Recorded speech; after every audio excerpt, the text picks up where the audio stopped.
নমস্কার বন্ধুরা।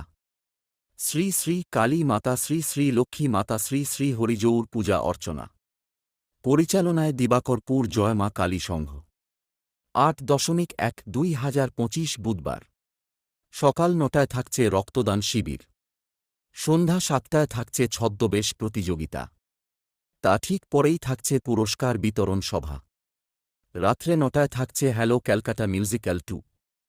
তুমি একবার খোকা বলে ডাকো, নীরব হয়ে অবাক চোখে কেন চেয়ে থাকো, নীরব হয়ে অবাক চোখে কেন চেয়ে থাকো। আর সাথেই থাকছে তোমাদের সবাইকে নাচাতে কে কে মিউজিক।